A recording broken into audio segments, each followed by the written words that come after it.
Hai, Assalamualaikum. Bersama Indrawati Taruna channel pendidikan yang dapat teman-teman jadikan sebagai salah satu referensi pembelajaran. Nah, pada kesempatan yang berbahagia ini, saya akan men-share materi pembelajaran komunikasi bisnis kelas 10 pada jenjang SMK dengan materi pembelajaran menganalisis presentasi bisnis. Presentasi bisnis yang akan saya bahas pada kesempatan kali ini yaitu yang pertama pengertian presentasi bisnis, yang kedua tujuan presentasi bisnis, yang ketiga manfaat dari presentasi bisnis, serta yang keempat unsur-unsur yang terdapat pada presentasi bisnis.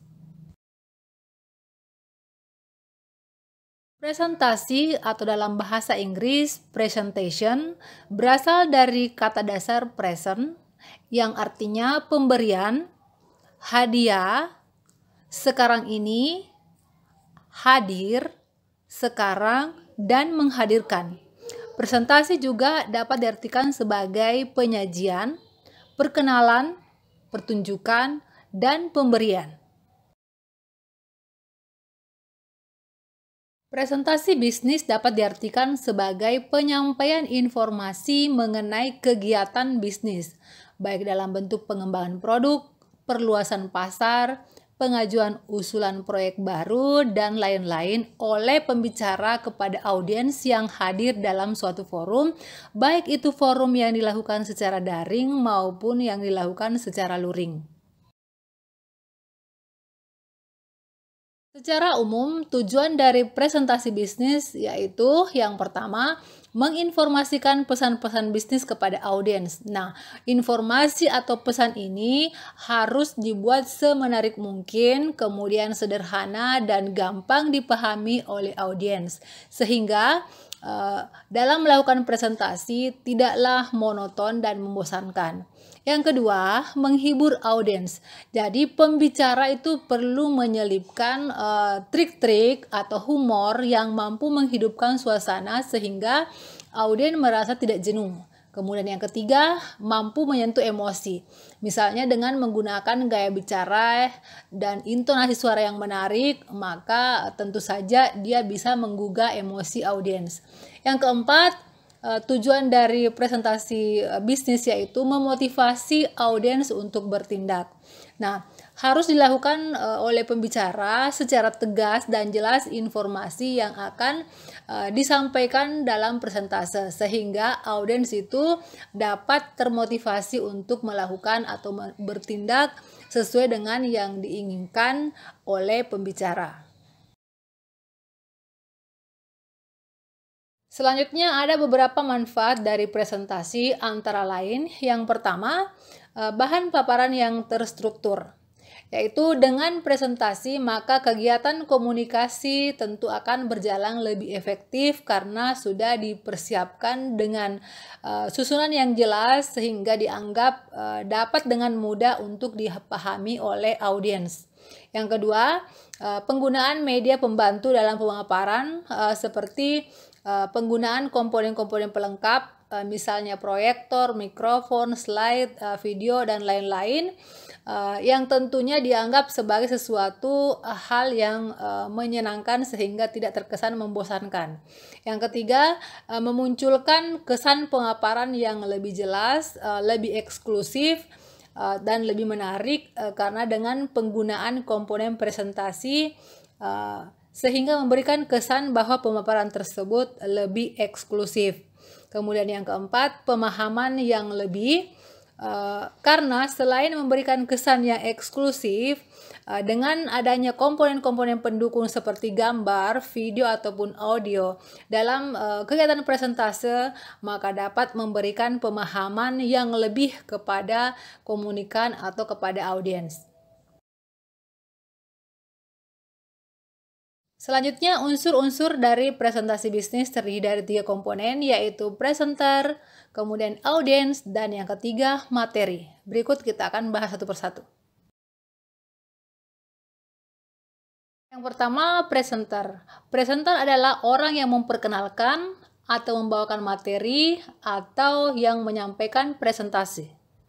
Ada beberapa hal yang perlu dimiliki oleh seorang presenter, antara lain yang pertama pengetahuan yang luas, kemudian ketulusan dalam menyampaikan presentasi, peka terhadap suasana sekitar, dan memiliki empati dan menghormati orang lain. Yang kedua, audiens. Audiens merupakan peserta presentasi atau yang mendengarkan presentasi. Nah, ada beberapa hal yang harus diperhatikan mengenai audiens seperti jumlahnya, usia, jenis kelamin, pekerjaan, pendidikan, agama, dan adat istiadat serta budaya. Yang ketiga, materi. Materi merupakan bahan atau topik yang akan disampaikan dalam berpresentasi. Nah, ada beberapa kriteria dalam menentukan topik yang akan dipresentasikan, antara lain yang pertama sesuaikan dengan latar belakang, kemudian pilih topik yang menarik minat dan perhatian audiens. Kemudian ketiga, sesuaikan dengan audiens. Yang keempat, sesuaikan dengan waktu dan situasi. Dan yang terakhir, menyampaikannya dapat didukung dengan bahan atau materi lain yang masih berhubungan dengan materi yang akan dibahas. Selanjutnya, persiapan dalam presentasi bisnis. Nah, presentasi bisnis itu harus dilakukan dengan persiapan yang harus matang agar tujuan presentasi itu dapat tercapai. Nah, persiapan yang diperlukan untuk presentasi bisnis mencakup beberapa hal, yaitu penguasaan materi, kemudian penguasaan alat bantu, menganalisis audiens, dan menganalisis tempat. Berikut penjelasannya. Yang pertama, penguasaan terhadap topik atau materi yang akan dipresentasikan. Nah, penguasaan materi ini sangat penting karena jika seorang pembicara kurang dalam menguasai materi yang akan dipresentasikan, maka akan menghambat penyampaian pesannya terhadap audiens dan memberikan citra yang kurang baik bagi pembicara.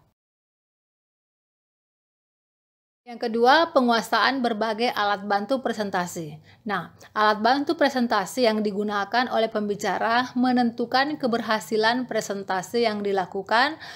Yang penting, ia dapat menguasai materi dan mampu menggunakan alat bantu tersebut dengan baik. Yang ketiga, menganalisis audiens. Seorang pembicara perlu mengenal siapa sebenarnya yang akan menjadi audiensnya. Dengan mengenal audiens, pembicara tersebut akan semakin mudah dalam melakukan komunikasi dan melakukan presentasi. Yang keempat, menganalisis lingkungan lokasi atau tempat untuk presentasi.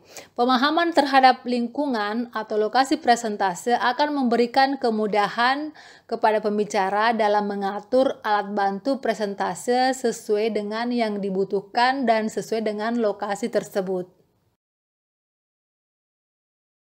Nah, teman-teman, demikianlah paparan materi yang sempat saya share pada kesempatan kali ini dengan kesimpulan bahwa presentasi bisnis harus dilakukan dengan persiapan yang matang agar tujuan dari presentasi tersebut dapat tercapai. Semoga apa yang saya share pada kesempatan kali ini dapat bermanfaat. Terima kasih atas segala perhatian. Mohon maaf atas segala kekurangan. Sampai jumpa di video-video pembelajaran selanjutnya. Terima kasih. Assalamualaikum warahmatullahi wabarakatuh.